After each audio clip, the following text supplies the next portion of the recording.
Well, hello everyone from the Nevada State Museum in Carson City, Nevada. This is where we kind of start our journey across the loneliest highway in America.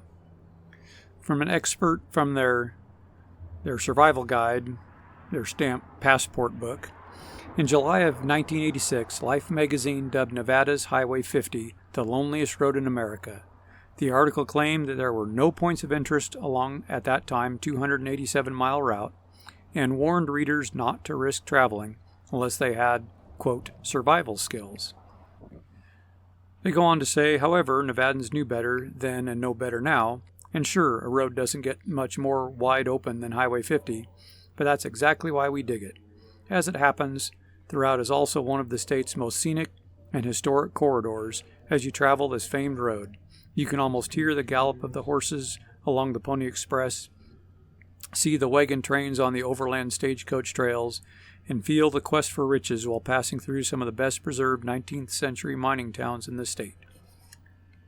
So several years ago, we had seen this passport book, thought it was kind of up our alley. It's something odd, something not normally done.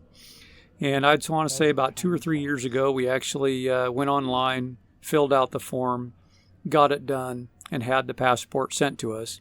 And it's been sitting in the glove box of our vehicle for quite a while now. And for our 40th wedding anniversary, we decided to dust it off, go hit the road, and head down to Carson City to start this. And when we got to Carson City, the State Museum was the first place we went. And it had some really neat exhibits there, including this 41-pound trout caught in 1925 out of Pyramid Lake.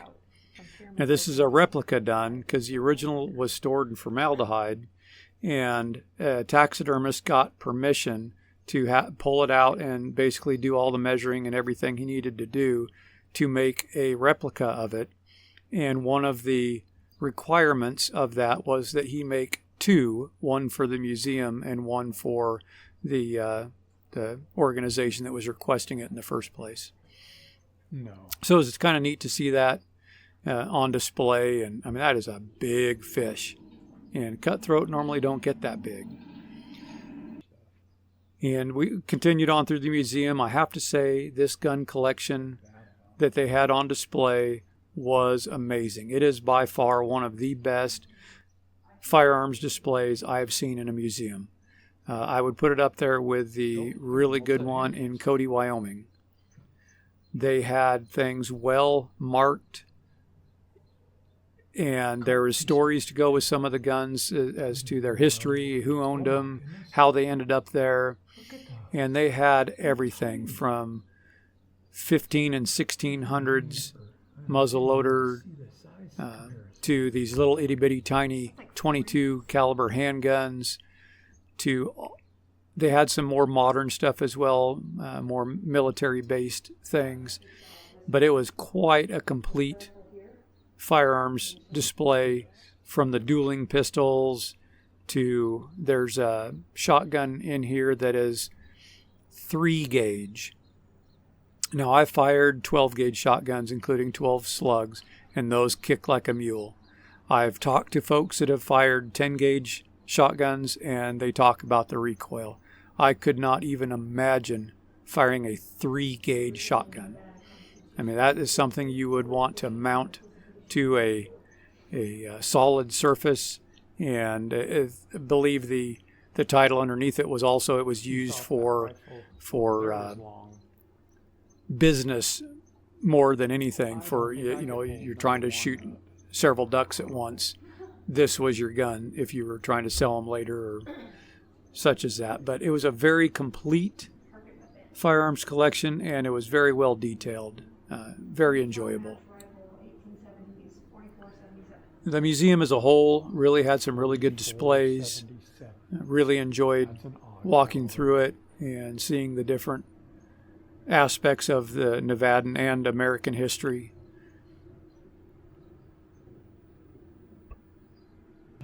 And of course, really, really big part of the history in Nevada is the mining. You can see here the timber framework. Square set timbering was actually developed in Virginia City in Nevada by a German engineer, Philip Diedesheimer. I probably pronounced his last name wrong, and I apologize for that.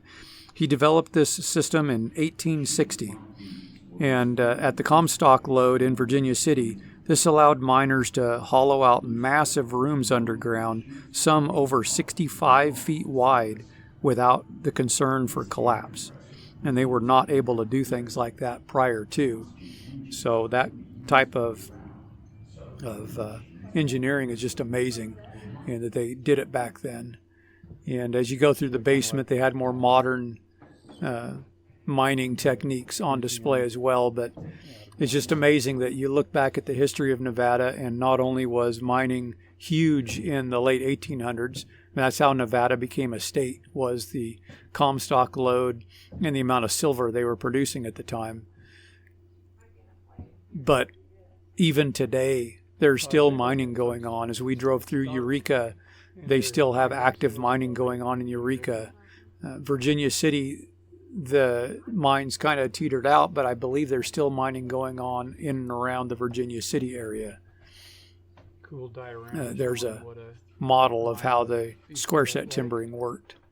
But just amazing, the integral part of Virginia or Nevada's history is mining. And I think the museum did a really good job of displaying the various forms of mining, the history of the mining, what it was like back in the 1800s versus more modern era. I did get a kick out of, as we were going through some of this, showing the different lifts and the different power tools they use for mining. There was an old hand-painted sign on there basically saying you weren't allowed to ride the equipment or put people in it for movement. And it just kind of makes me laugh knowing that even back then, you let the men run things, and they'll try to do things they probably shouldn't. But overall, really good displays on the mining, and just, again, it was such a big part of Nevada's history, and still is. We were coming back from Quartzsite, Arizona earlier this year, and we saw a huge open pit mine. And Sonia did some looking on the internet, and it was an active gold mine. We believe it was in Nevada. It might have been in Arizona, but it's just so much of that is such a big part of their history here. Then we went through American Indian tribes artwork, and it was intriguing to see the different forms of art that was used. I really like the woven baskets. And when you look at stuff that was made, 1700s, 1800s, the intricacies and the detail work, something that just fascinates me when people can handcraft things of such detail and precision. And you look at their media they had to work with. Now, this old section of the museum is actually the original Federal Mint. So back in 1863, Carson City actually had a federal mint established.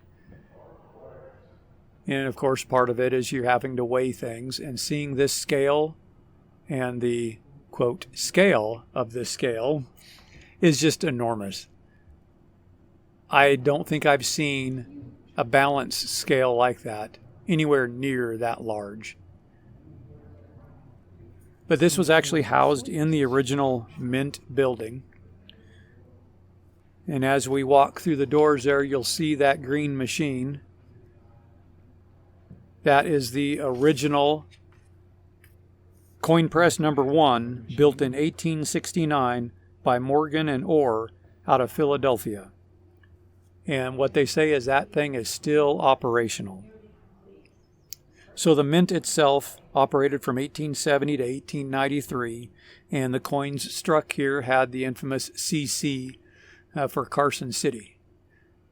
This collection you see in this vault was a bank employee, was trying to collect every strike, well, not every strike, every series of coin.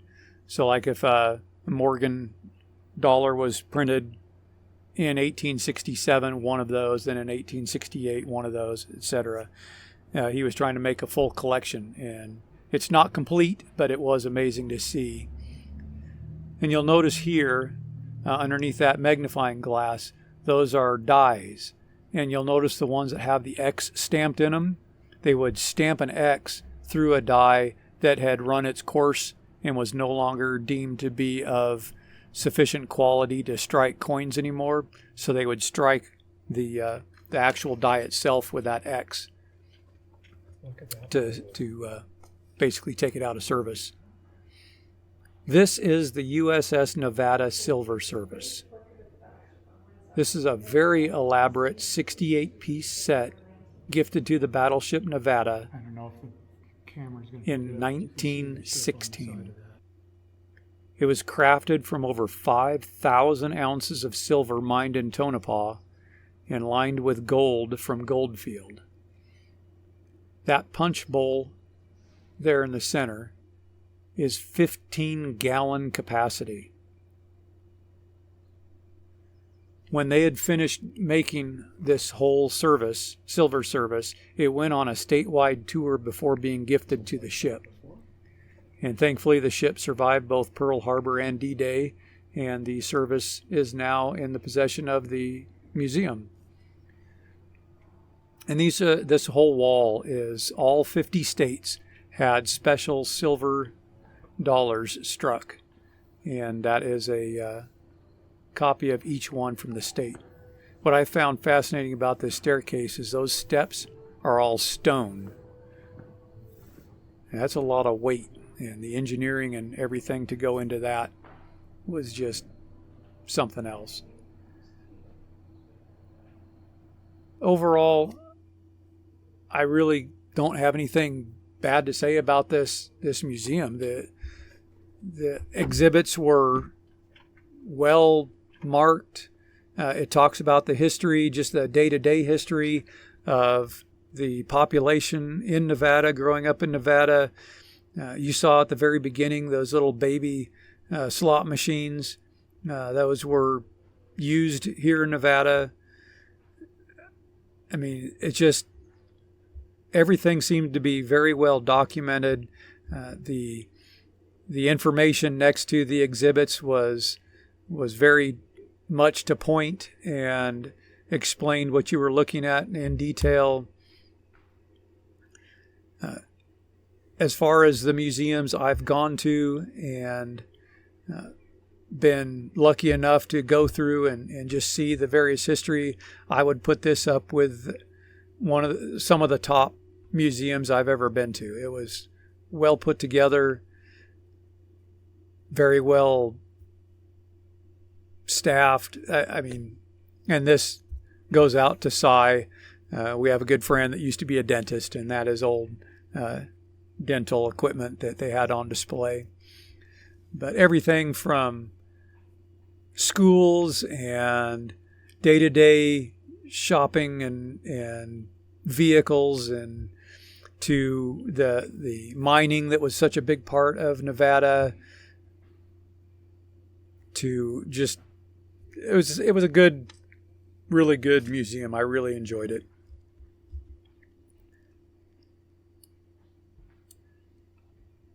I really like the hand-painted designs of some of the old artifacts, like that horn on the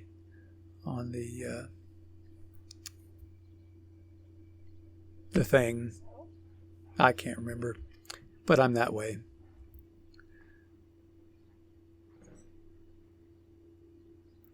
Again, if you find yourself in Carson City, I would suggest going to the museum. Just the amount of exhibits and the things they had on display there, it was really nice, really enjoyable. We probably spent at least 2 hours going through there, and we could have spent more time. We just had other things on our docket that we wanted to get to that day, so we kept it a little bit shorter. But expect to do some walking, as there's multiple floors and a lot of walking on each floor, and spend some time reading and learning about the various history.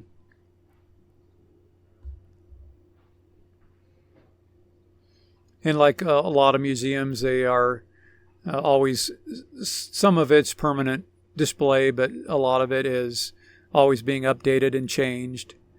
As we went through this wing that's showing a lot of the animals that you would find in Nevada and around the area,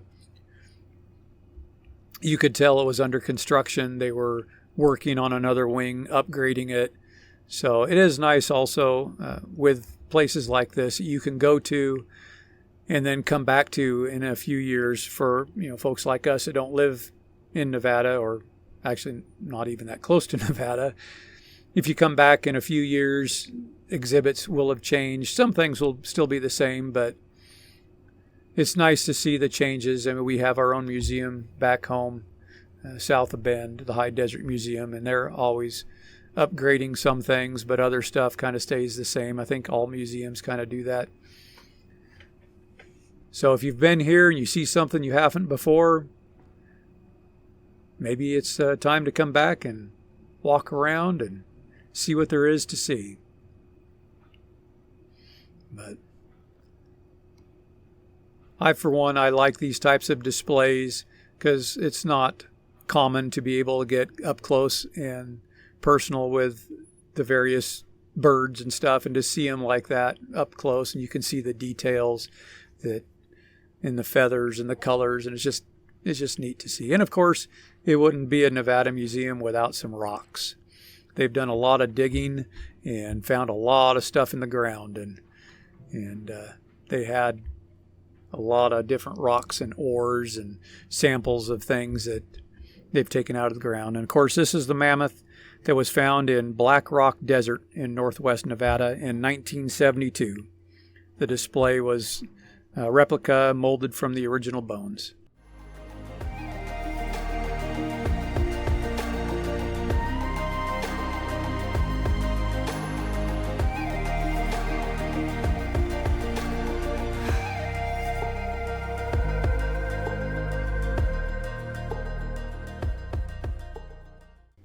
This cute shop is Country Pines Quilt Shop in Susanville, California.